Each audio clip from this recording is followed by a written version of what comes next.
आज की वीडियो में खास रहेगा देवप्रयाग, अलकनंदा, भागीरथी और केदारनाथ मंदिर। तो देवप्रयाग कहाँ स्थित है? भारत के उत्तराखंड राज्य के टिहरी गढ़वाल जिले में स्थित एक नगर है। यह पंच प्रयाग में से एक है और यहाँ अलकनंदा और भागीरथी नदी का संगम स्थल है। इसके साथ ही देवप्रयाग उत्तराखंड राज्य में स्थित उस क्षेत्र के अंतर्गत है जो सबसे प्रसिद्ध तीर्थ स्थलों में से एक माना जाता है। यहाँ अलकनंदा तथा भागीरथी नदी के संगम पर स्थित है। इस संगम स्थल के बाद इस नदी को गंगा का नाम दिया जाता है और यही नदी लास्ट में एक सम्मिलित धारा के रूप में बहती है जिसको गंगा धारा के नाम से भी जाना जाता है। इसमें यहाँ पहाड़ एक तरफ तो अलकनंदा और दूसरी पहाड़ की तरफ से जो है भागीरथी नदी आके यहाँ मिलती है। जिस बिंदु पे मिलती है वो काफ़ी बेहद सुंदर मनोरमी दृश्य है, काफ़ी देखने को सुंदर मिलता है। जहाँ अलकनंदा और भागीरथी नदी का संगम होता है। इस क्षेत्र में ये दिख रहा है ऊपर बिल्कुल सफ़ेद सफ़ेद, ये छोटी छोटी अवनालिकाएँ, गरीतिकाएँ, श्रीतिकाएँ हैं जो ग्लेशियर पिघलने से छोटी छोटी जलधाराएँ बनती हैं। तो इस संगम के ऊपर अलकनंदा बहुत कम आवाज़ करते हुए बहती है, जबकि वहीं भागीरथी बहुत शोर करते हुए बहती है।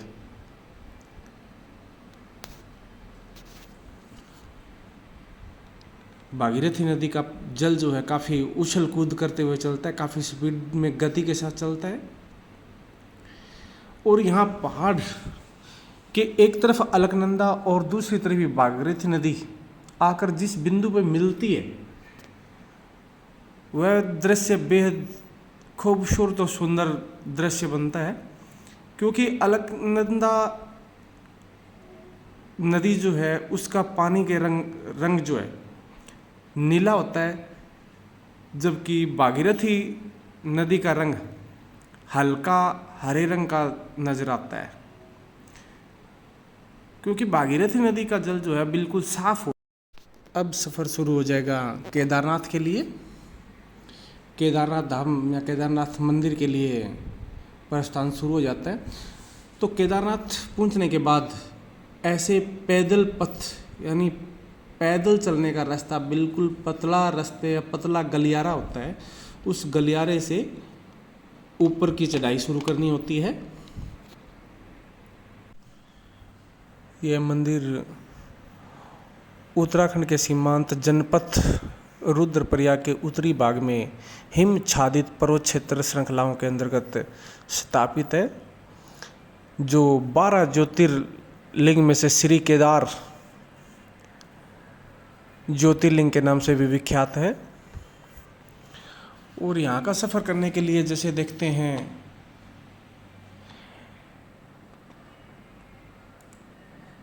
मौसम और जलवायु के अनुकूल देखते हैं तो यहाँ का सर्दियों का जो समय है यानी अक्टूबर से अप्रैल मंथ के बीच जो है सर्दियों में न्यूनतम तापमान 0 से भी नीचे चला जाता है और बर्फ़बारी यहाँ आम बात है। सर्दी के समय में बर्फ़बारी होती रहती है और यहाँ के यात्रियों से भी अनुरोध करते रहते हैं कि जब भी यहाँ आवागमन किया जाए तो आप सर्दी से बचने के लिए अपना उपयुक्त संसाधनों को लेकर यात्रा करें।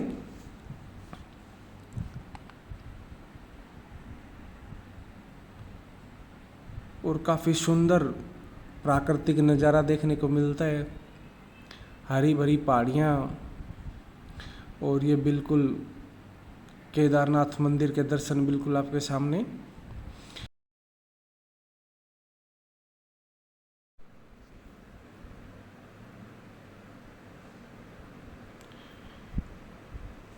केदारनाथ मंदिर जो इतना विशाल मंदिर आप देख रहे हो उत्तरी भारत के पर्वतीय क्षेत्रों में स्थित एक मंदिर या पवित्र स्थल के रूप में है, जो समुद्र तल से 3584 मीटर की ऊंचाई पर मंदाकिनी नदी के तट पर स्थित है। ये देख रहे हो आप, ऊपर से बिल्कुल मंदाकिनी नदी है जो यहाँ पत्थरों के अंतर्गत भूमिगत होकर बहती है और यहाँ बिल्कुल सागर में गिर जाती है लास्ट में जाके। और यह मंदाकिनी नदी काफ़ी ऐतिहासिक स्थल भी कहा जाता है, इसको केदार खंड भी कहा जाता था पहले। केदार मंदिर उत्तराखंड के 4 धामों में से एक प्रसिद्ध धाम है और ये केदारनाथ ये शहर है या सिटी कह सकते हैं जो दो पर्वतों के बीच समतल घाटी वाले क्षेत्र के अंतर्गत बसा हुआ है।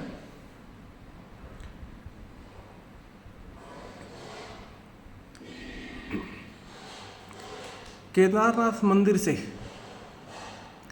करीबन 4 किलोमीटर ऊपर चोराबाड़ी ग्लेशियर स्थित है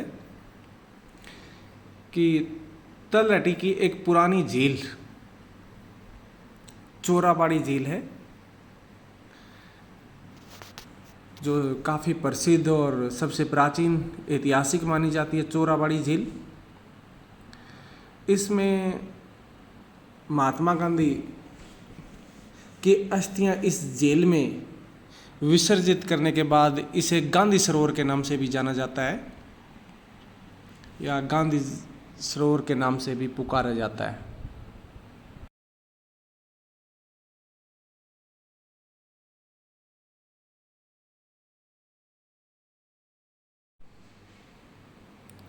ये केदारनाथ के पीछे मंदिर पर स्थित पहाड़ियाँ, मंदिर के पीछे पहाड़ों के ऊपर ये बर्फबारी सफ़ेद सफ़ेद जो नज़र आ रही है, ग्लेशियर बर्फ़ जमी हुई है। अक्टूबर में यहाँ लगभग यात्रियों का आवागमन या भक्तों का आवागमन बंद कर दिया जाता है। मंदिर के कपाट या मंदिर के दरवाजे बंद कर दिए जाते हैं क्योंकि यहाँ इतनी विशाल बर्फबारी होती है। जैसा कि ये पहाड़ों के ऊपर देख रहे हो, रास्ता बहुत दुर्गम क्षेत्र होते हैं, इन क्षेत्रों के अंतर्गत सफ़र कर पाना।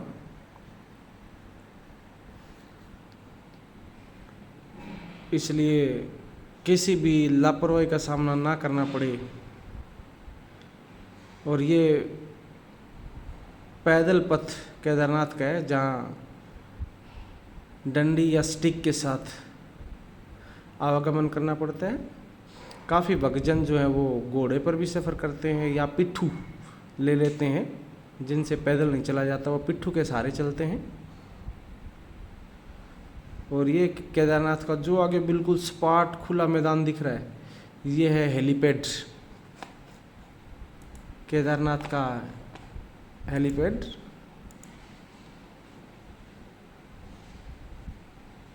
अभी दिख रहा है, यहाँ जूम करके दिखाएंगे। ये हेलीकॉप्टर उतरता है लास्ट में,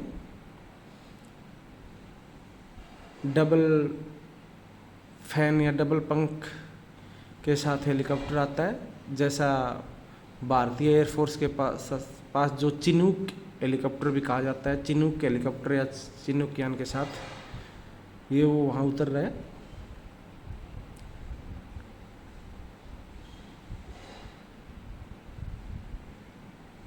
जूम करके दिखाई दिया, काफ़ी ऊंचाई और काफ़ी दूरी होने से ज़्यादा साफ और स्पष्ट नज़र नहीं आ रहा है। शीत ऋतु में भयानक बर्फबारी के चलते यहाँ जाना कठिन है, इसलिए मंदिर 6 महीने के लिए बंद कर दिया जाता है।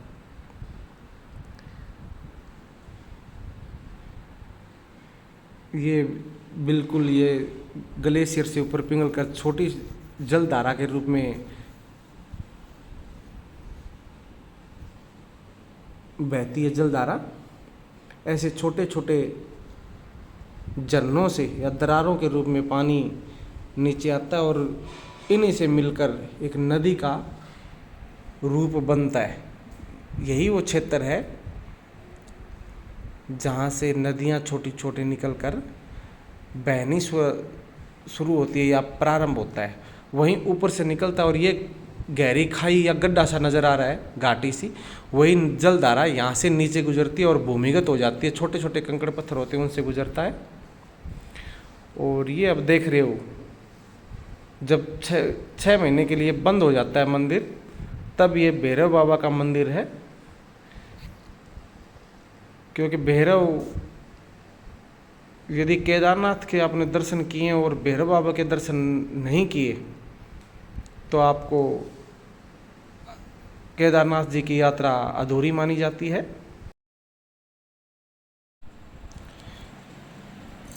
यह भीमशिला जो पहाड़ से टूटने के बाद भी मंदिर का कुछ नहीं बिगड़ पाई, अपने समीप यानी मंदिर के समीप आके वहीं रुक गई।